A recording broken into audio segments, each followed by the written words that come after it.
que o Consolador prometido vem fazer na nossa vida. Renovar o convite que nos foi feito lá para mais de 2000 anos, já, né, turma?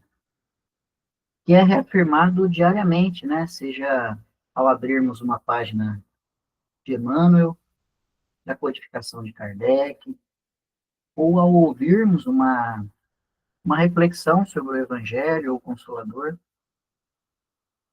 Então, é a voz de Jesus, né? Esse bom pastor que nos convida, né? Como está lá no Apocalipse, aquele que tem sede, venha, pois o manancial está acessível para todos que desejam, né? Beber dessa fonte, dessa água da vida. E esse é o nosso propósito, né, turma? Então, nós estamos aqui nesse momento entre corações amigos, na condição de irmãos aprendizes, né? Caminhamos nessa jornada, em busca da ascensão aos planos mais sublimes da vida, trazendo para a dinâmica dos nossos cotidianos as realidades do reino dos céus, né? E primeiro, nós precisamos construir dentro de nós, né? Para um dia sermos totalmente dignos dos planos mais superiores da vida. E, turma, o tema proposto para hoje, ele é muito interessante, trata de uma das falas mais conhecidas de Jesus, extraída de um contexto especial do Evangelho, a última ceia. Lembram? Aquele diálogo íntimo com os discípulos, né, preparando-os para as lutas do porvir. Esse é o último encontro mais próximo de Jesus com os discípulos, né, antes da crucificação. Jesus apareceria para eles novamente em espírito após a ressurreição, né, turma? Mas antes desse momento, ele estava preparando-os para o que estava por vir, né? Ele consolava e fortalecia o coração dos discípulos, pois, pois sabia que as lutas seriam intensas, né, turma? Não apenas na crucificação, mas também com as perseguições e as dificuldades que os cristãos enfrentariam. Jesus, de certa forma, consola, alerta e convida os discípulos a construírem resiliência e força, né? Como diz a mensagem, a tribulação produz fortaleza. E precisamos estar preparados para enfrentar as dificuldades da vida, que são parte, né, essencial da nossa jornada nesse momento aqui na matéria, né, turma? Então, nós estamos aqui para lidar com essas, digamos, lidar com as vicissitudes da vida, né, e com a impermanência do mundo material. Nos desafia, né, constantemente. E é nesse processo que o Espírito e nós nos sublimamos, nós nos iluminamos, né? O Espírito, ele se ilumina, preparado para refletir essa luz divina. E ao longo dessa fala de Jesus, turma, na última ceia, que está descrita lá no Evangelho de João, no capítulo 13 ao 17, onde ele conclui com uma sublime oração, né? A gente percebe o tom de consolo, mas também de preparação, né? Alerta e convite à prática do que foi aprendido. É um chamado para que nos fortaleçamos, né, e coloquemos em ação os ensinamentos do Mestre. E no início do capítulo 14, onde encontramos o tema da nossa reflexão de hoje, Jesus diz: há muitas moradas na casa do Pai. Mas antes ele começa com: não se turbe o vosso coração. Credes em Deus, crede também em mim. É interessante, né, turma? Eu, eu sempre, eu sempre me questionei sobre essa conexão dessas palavras, né? Buscando entender o que Jesus queria nos ensinar com essa mensagem inicial. Ele começa consolando e reforçando a fé, né? Preparando-nos para compreender que independente das dificuldades, há um lugar preparado para todos nós na casa do Pai, em diferentes moradas, conforme a nossa evolução espiritual, né? Vamos tentar explorar a profundidade dessa conexão, especialmente entre a fala de Jesus. Não se turbe o vosso coração, e o convite para olharmos a amplidão da criação como em há muitas moradas na casa do Pai. E é algo, turma, que eu fui entendendo ao longo do tempo, e até hoje, você vai entendendo um pouquinho mais, né? É que Jesus parece nos dizer que a serenidade, a fé, a confiança e a estabilidade na nossa caminhada exigem de nós uma compreensão da obra divina. É necessário entender os estágios, né, da multiplicidade da criação divina, suas leis, suas criaturas, estão em diferentes níveis de consciência, de entendimento, né, das leis do Criador. Sem essa compreensão, esse entendimento, fica mais difícil. Né? Fica mais difícil manter um clima de paz, de confiança e serenidade diante das lutas da vida, né, Tony? Muitas vezes, sem essa compreensão, a gente não consegue aceitar que aqueles que ainda operam no mal são espíritos assim como nós, né? Em processo de aprendizado e que um dia também despertarão, assim como nós estamos despertando. Sem isso, sem esse entendimento, perdemos a fé na humanidade, caímos no desânimo, né? Acreditando que o ser humano não tem jeito. Então a gente precisa entender que cada espírito, ele está em uma etapa, né? Uma morada da criação divina. E o amor divino, ele abarca todas essas fases e condições. Compreender isso é o que nos ajuda a manter as bases firmes, sem fraquejar. E Jesus nos convida a cultivar a compreensão e a coragem, né, para avançar, aprendendo a acolher, compreender, né, cada criatura em sua fase de evolução, fazendo o nosso melhor diante de cada uma delas. Como disse Guimarães Rosa, né, a vida é assim, esquenta, esfria, aperta e depois afrouxa, sossegue e depois desinquieta. Né? O que ela quer da gente é coragem. A vida e as criaturas, nós somos assim. Né? Encontraremos aqueles que já expressam uma luz sublime e outros que ainda estão presos aos vícios e às sombras. Mas todos estão no caminho da luz. E a proposta divina é que tudo converge para a luz, turma, como está lá no Gênesis.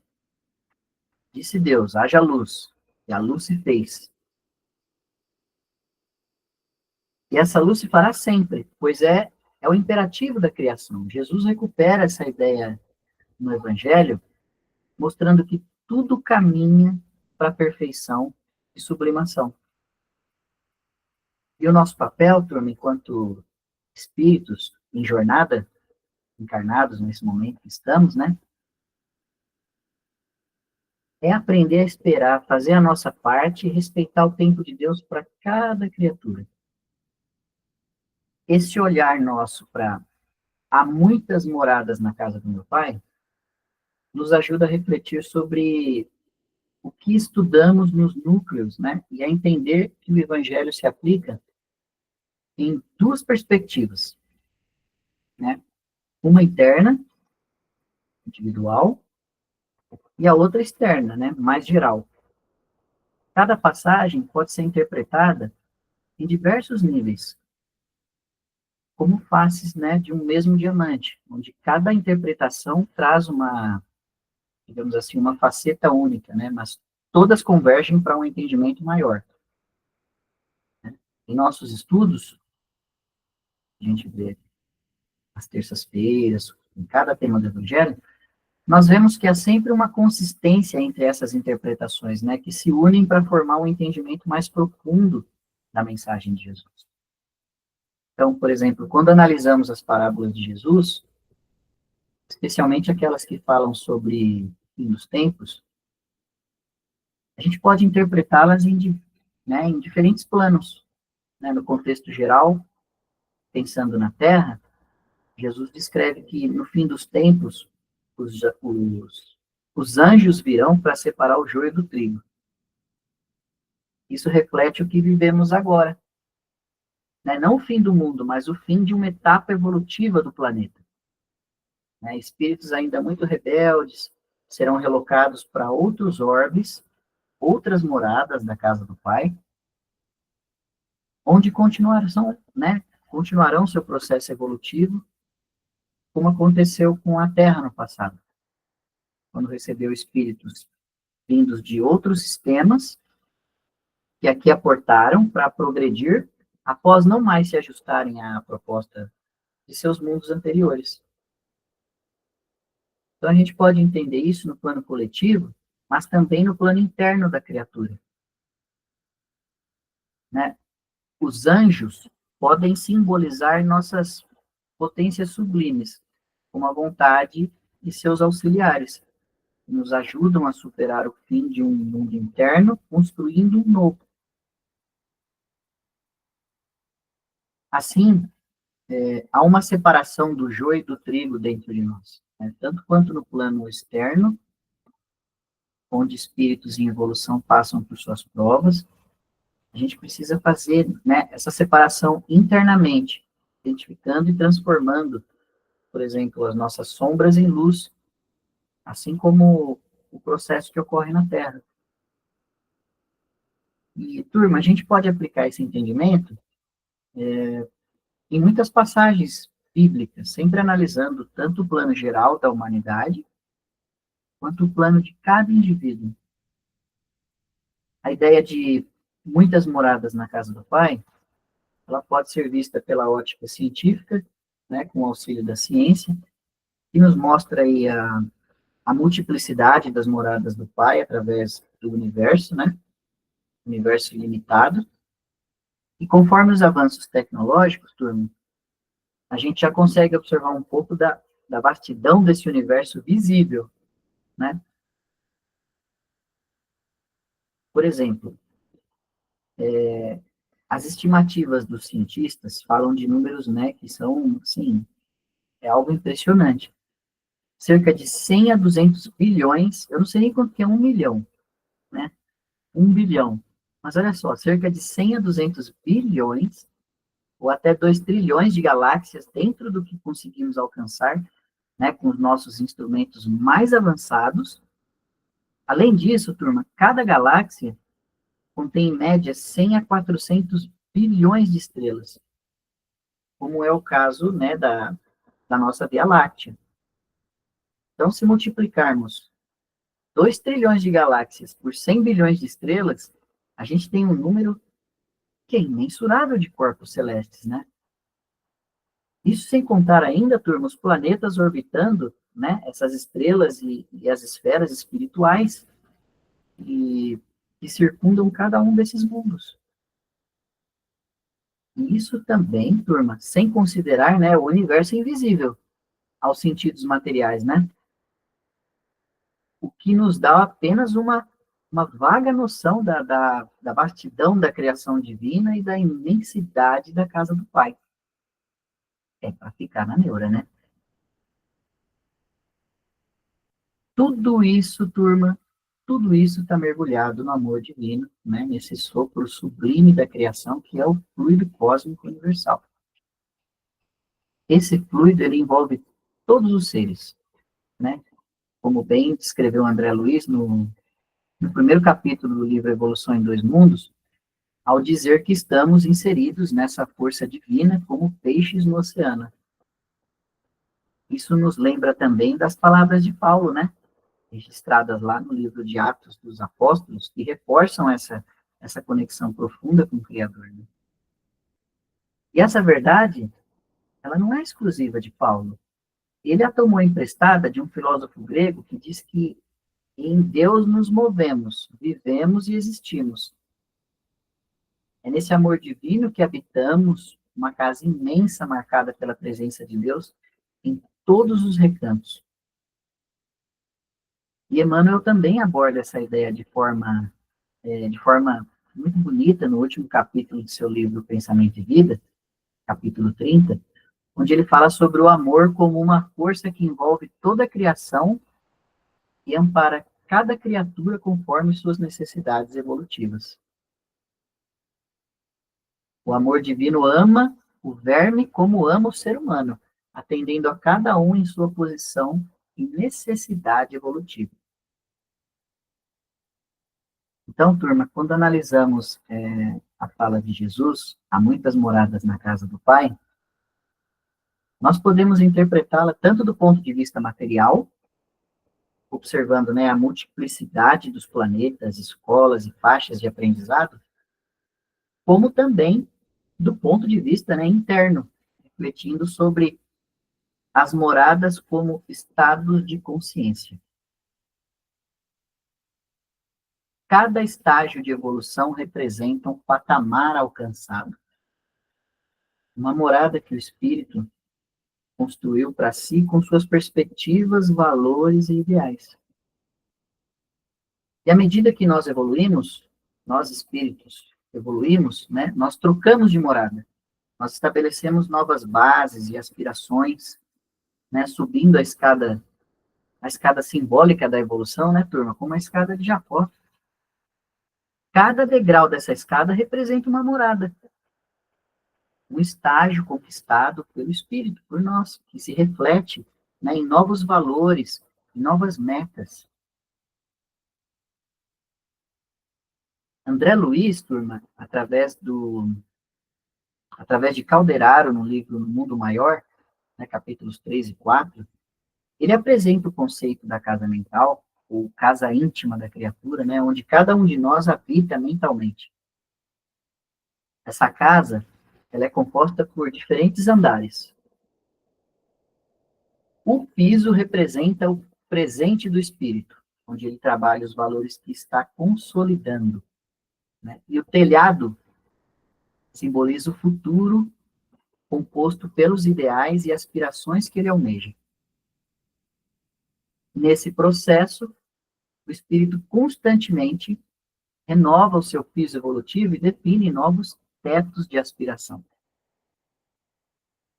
Né? Então, o telhado da casa mental representa o futuro, né? Os objetivos elevados que nós desejamos alcançar, enquanto o térreo é o presente, onde nós nos esforçamos para, né, solidificar esses novos valores.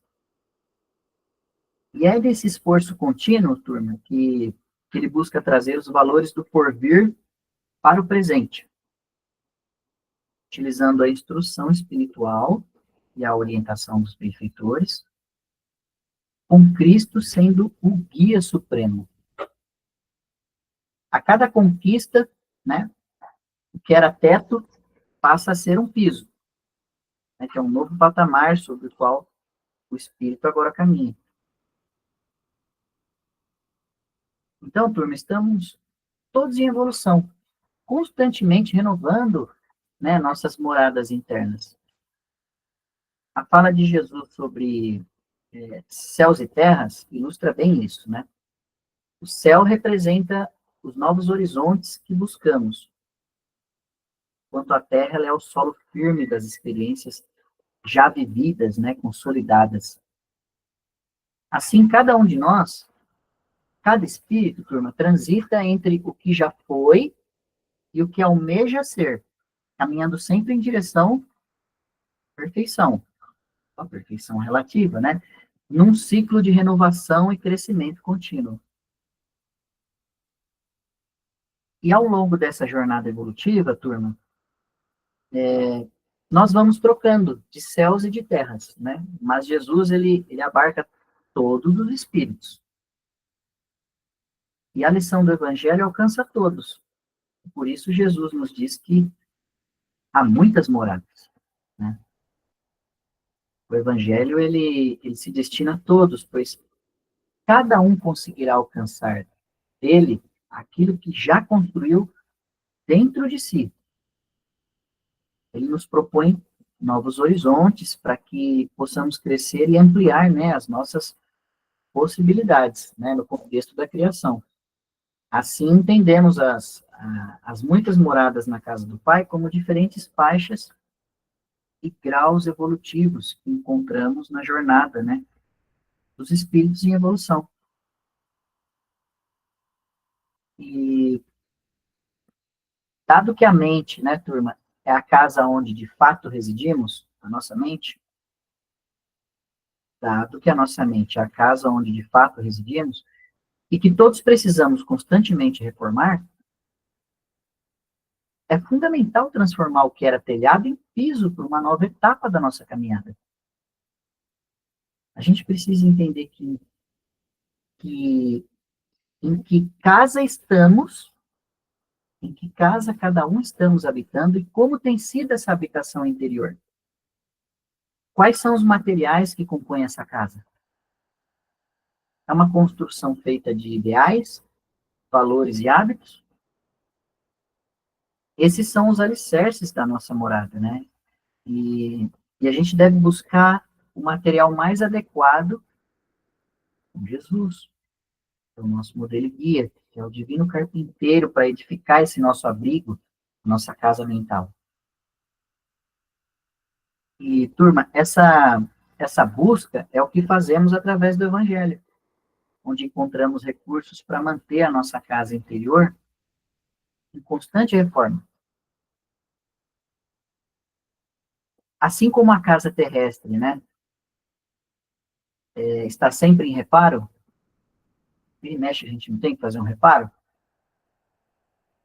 a nossa morada interna também deve estar. Né? O objetivo é que ela se torne um espaço propício para acolher não apenas a visita de Jesus, mas a sua presença definitiva, não mais como um hóspede, mas como um morador permanente. Esse é o propósito do Evangelho Redentor, fazer da nossa casa uma morada de Jesus, até o ponto em que possamos dizer, né, como Paulo um dia fez, já não sou eu quem vive, mas o Cristo que vive em mim. Portanto, a gente precisa refletir, turma, constantemente sobre em que casa estamos habitando, né, para melhorá-la cada vez mais, tornando-a, né, apta a acolher a presença divina e refletir essa luz para o mundo, através das oportunidades que aparecem para nós nos nossos cotidianos, né? Esse esforço nosso, esse esforço coletivo, auxiliará na construção de um novo mundo, né, de uma nova etapa planetária que todos nós aspiramos a alcançar. Né? Falar de regeneração da Terra, né, turma, é falar da reforma das habitações mentais, das nossas habitações mentais, das habitações mentais dos espíritos que aqui vivem. É nesse sentido que devemos focar, né, na renovação constante da casa, da nossa casa interior. E para ilustrar isso, turma, eu trouxe uma mensagem do livro Moradias de Luz, do Chico Xavier, com Emmanuel e outros espíritos. E lá no prefácio, Emmanuel comenta o versículo Há muitas moradas na casa do Pai, né, e nos lembra que, embora Jesus possa ter se referido, né, à imensidão do universo e suas moradas físicas, também devemos entender essa palavra em seu sentido mais elevado. Com o auxílio da doutrina espírita, né, a gente aprende que essas moradas representam as diferentes faixas de consciência e perspectivas, né, que vamos construindo como espíritos em evolução, né, turma? E cada um de nós, cada criatura humana, de forma rigorosa, habita sua própria casa mental, que é moldada pelos valores que escolhe viver. É essa casa que nos acompanha ao longo da eternidade, que, conforme a gente evolui, nós vamos transformando, né? Para refletir cada vez mais essa luz do Criador. Em espírito, cada um de nós reside em seus próprios pensamentos. E é essa perspectiva que Emmanuel deseja nos trazer.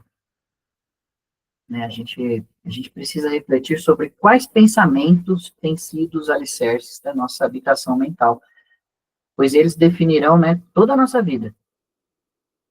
Não por acaso Emmanuel escreveu a obra Pensamento e Vida, né, onde ele nos ensina que o pensamento é o alicerce da vida em toda parte.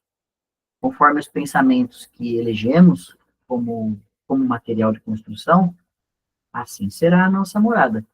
Né? Ela pode ser saudável, arejada e confortadora, né? Ou sombria e sufocante, dependendo dos elementos que a gente escolhe para edificá-la.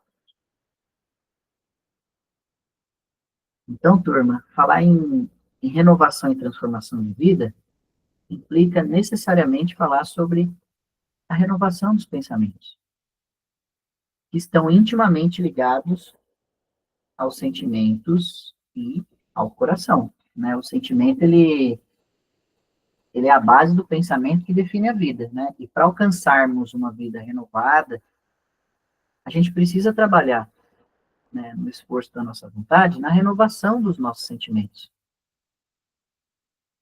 Se a gente não buscar novas moradas para o nosso coração, em vão a gente vai estar buscando uma vida nova. Jesus mesmo nos lembra, né? Onde está o teu tesouro, aí estará o teu coração. Né? Então, se a gente continuar a eleger como tesouros os velhos enganos do passado, o nosso coração ele vai permanecer, né, cativo às sombras das paixões e vícios, né? E nossa vida ela vai continuar limitada, né, nessas prisões. E para realmente alcançarmos essa vida mais abundante, né, turma, é preciso desvincular o nosso coração das antigas posturas e hábitos, colocando-o em novas moradas. Isso nos permitirá construir uma nova vida, como na passagem do Evangelho que envolve Lázaro, quando Jesus diz: Lázaro, sai para fora, desatai-o e deixai-o ir. Né? Ele está nos convidando a sair do sepulcro das nossas ilusões e egoísmos, para que a gente possa nos desvincular das trevas, né, e abraçar o sol de uma vida renovada. Cada um de nós, turma, como espíritos, cada um de nós ao longo dos séculos, talvez tenhamos a gente tenha sido um Lázaro preso na caverna do egoísmo. Né? O Evangelho nos chama a despertar, né, a vincular o nosso coração a novas realidades e assim viver uma verdadeira ressurreição, né? E cada um de nós, cada espírito, portanto, define para si a sua própria casa e morada, refletindo, né, nos nossos pensamentos e sentimentos. A gente vai encontrar no mundo material habitações diversas, né, desde palácios e mansões até barracos, né, e choupanas.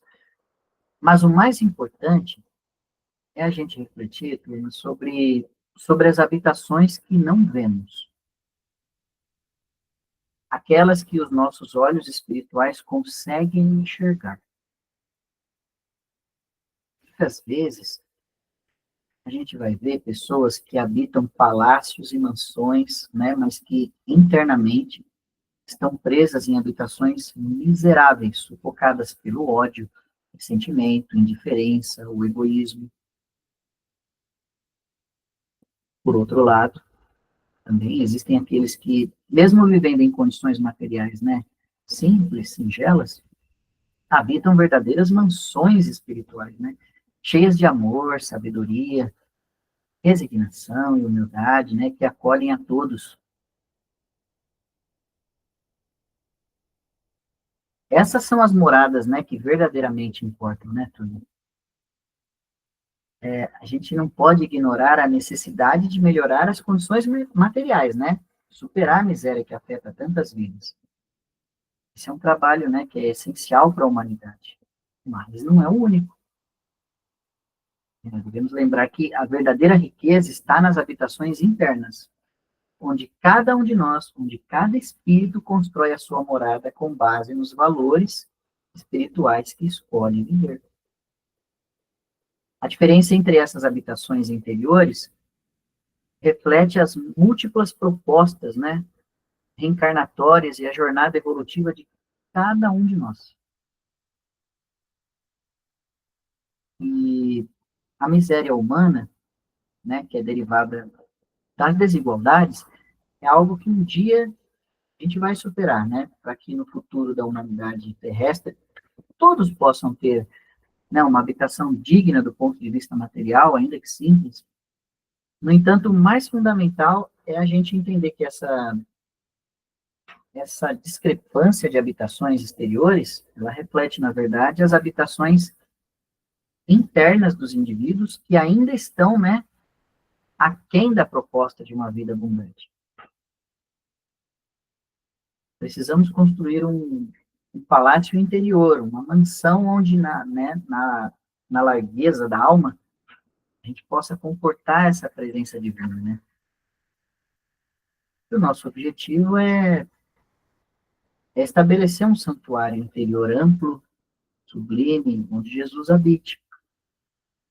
A gente conseguir essa abertura, né? Até agora, talvez tenhamos construído grandes santuários de pedra, turma, que tem seu valor educativo, mas são inúteis se não soubermos edificar o templo interior, né? Jesus já nos alertou sobre isso quando os discípulos, ao verem o templo de Jerusalém, comentaram sobre a sua grandiosidade, né? Jesus respondeu: não sobrará pedra sobre pedra. Então, as habitações exteriores, elas passam, tudo vai passar na matéria. O que importa é a habitação íntima, cada um de nós, o templo que a gente consegue, né, construir, ornar dentro de nós. Esta é a construção definitiva para a nossa imortalidade, né? Mais do que ornamentos exteriores ou riquezas materiais, falamos de construção espiritual, com Jesus. Isso é o Evangelho como alicerces.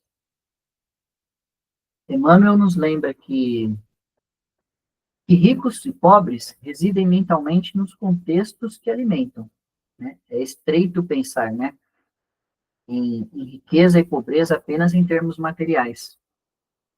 Há ricos, miseráveis e pobres, de alma grandiosa, né, turma? Como, por exemplo, Francisco de Assis, né, que se casou com a irmã pobreza, né, e mesmo assim acumulou imensa riqueza espiritual. Jesus, Jesus sem ter onde, né, recostar a cabeça, ele habitava nas moradas mais sublimes da terra. É essa construção que a gente deve buscar. Guardadas as devidas proporções, né, turma? É essa construção que devemos buscar. Então, Emmanuel nos diz que cada pessoa mora na casa mental dos pensamentos que alimenta. Se a gente quiser ajudar na reforma da grande casa que é o planeta Terra, nesse momento nós estamos aqui, dando a nossa contribuição, se a gente quiser ajudar, é preciso primeiro reformar a casa mental que oferecemos aos outros. A gente deve repensar como a gente visita as casas mentais daqueles que convivem conosco ou passam por nós. Desde um simples post, que eu compartilho no WhatsApp, ou se já está com fogo, eu vou lá e jogo gasolina, enfim. A gente pode repensar como a gente visita as demais casas mentais daqueles que convivem conosco. Jesus no Evangelho nos orienta, né? Toda vez que entrares numa casa, dizeis, a paz seja nesta casa. Né? Mas não se trata apenas de um cumprimento formal, mas de um chamado para compreendermos cada criatura na casa que habita, né? Seja ela de luz ou de sombras. E é desafiador, né, turma? É difícil. A gente sabe que é, né? Mesmo quando a gente encontra alguém, por exemplo, na casa da perversidade ou dos vícios, devemos ser aqueles que levam a paz e a luz a essas moradas. Se a gente não pode ajudar, pelo menos silencia, então, né? E tentar levarmos paz e luz a essas moradas, né? No exercício, por exemplo, da medicina, o médico ele é convidado, né, a sondar não apenas o corpo físico, mas também a casa mental do paciente. Suas tristezas, angústias, a verdadeira raiz do adoecimento. Jesus, nosso divino mestre, o divino médico, nos ensina a ler cada coração na faixa em que se encontra, né, sem exigir mais do que ele pode nos oferecer. Né? Ao entrar em contato com qualquer casa, turma, a paz deve ser o primeiro presente, né, para que pouco a pouco possamos auxiliar na construção de um mundo melhor, né, habitado por corações mais renovados. Então, turma, o momento ele pode ser de entender o contexto. Pode ser não, né, turma? Eu acho que o momento é de entender o contexto, né, e a habitação mental em que o outro está, né, para então pacificar e levar um pouco mais de paz a essa morada. Mesmo aquele que ainda, a gente entendendo a casa que o outro está, mesmo aquele que ainda habita, né, a sombra, a sombria casa, por exemplo, da revolta ou do crime, a gente pode levar paz por meio do perdão ou do silêncio. Né? Então, se já tem ali fogo, não joga mais gasolina, não provoca, não incita. Né? Aqueles que se encontram na triste morada da maledicência, podemos pacificar com palavras edificantes, renovando o assunto e ampliando a compreensão. Né? São infinitas as maneiras de levar a paz às muitas moradas com que cruzamos diariamente, pois toda vez que interagimos com alguém, estamos visitando a casa mental dessa pessoa. Toda vez que cruzamos com alguém, diariamente, turma, nós estamos visitando a casa mental dessa pessoa. A questão é, o que estamos levando a essa casa? Paz ou confusão? Luz ou sombras? E essa é uma reflexão para todos nós, especialmente para aqueles que se colocam como cristãos. Né? Eu lembro de uma passagem não, de uma mensagem de André Luiz no livro Espírito da Verdade, né, que tem o título Na Saúde e na Doença, onde ele diz: nós somos parte integrante da farmácia do próximo. Olha que interessante. Nós somos parte integrante da farmácia do próximo. Essa frase, ela tem um alcance profundo, né, turma? Cada um de nós pode ser um calmante para o outro, ajudando a encontrar a sanidade, equilíbrio, harmonia, né, contribuindo para a sua saúde pura. Ou, pelo contrário, a gente pode ser um elemento que contribui para a enfermidade, né, sendo um fermento nocivo em sua vida.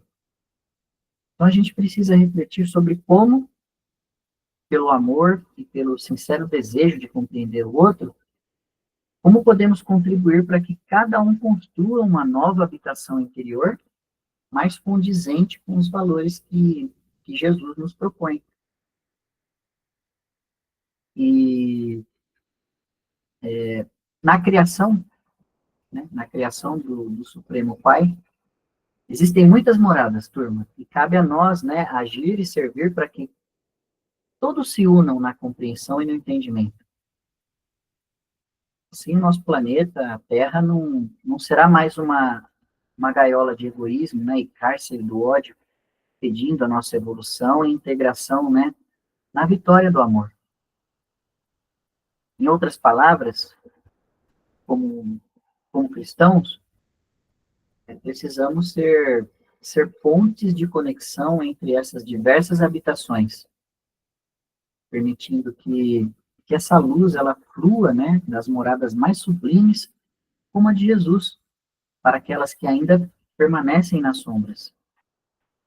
Sejamos instrumentos, né, de fraternidade e amor, e assim a gente vai conseguir conectar mentes e corações para que a luz ilumine a terra, essa nossa casa comum.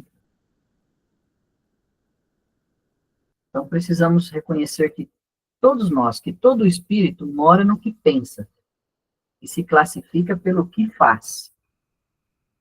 Todos nós moramos no que pensamos e nos classificamos pelo que fazemos.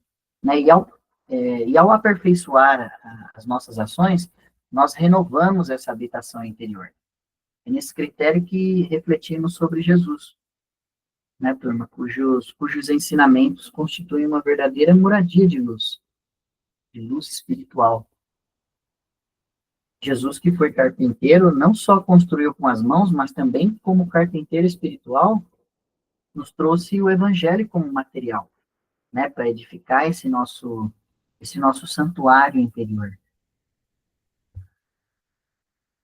E os seus ensinamentos são essa moradia de luz que nos acolhe, né, e nos guia a sermos discípulos fiéis em todos os aspectos da vida, né, para que nossa mente ela brilhe como morada luminosa, agora e sempre. Então, essas são as considerações, né, que a gente traz essa noite sobre a fala de Jesus. Há muitas moradas na casa do Pai, né? Né, turma? Então, nós temos muito por aí a desbravar, né? Seja pela ciência ou enquanto espíritos, através, né, do infinito universo e das múltiplas esferas espirituais. Contudo, né, a nossa maior missão é trazer essa compreensão para o dia a dia, reformando nossa própria casa mental e contribuindo para a transformação do mundo, né, numa verdadeira morada de paz e luz. Esse nosso plano de aplicação prática, agora é entender, turma, essa multiplicidade de casas, faixas e perspectivas que nos cabe compreender, tanto nos outros quanto em nós mesmos. Né? O objetivo é que possamos cada vez mais transformar nossa própria morada em uma moradia de luz, da qual Jesus possa alcançar todas as outras casas com as quais venhamos a ter contato. E que, ao visitá-las, né, nós possamos levar sempre essa mensagem, né? A paz seja nesta casa. Que a luz, né, ela se acenda nessa morada. Tá bom? Muita paz, muita luz a todos. Que Deus nos abençoe a todos. Muito obrigada, amigo. Que assim seja, né? E fantástico.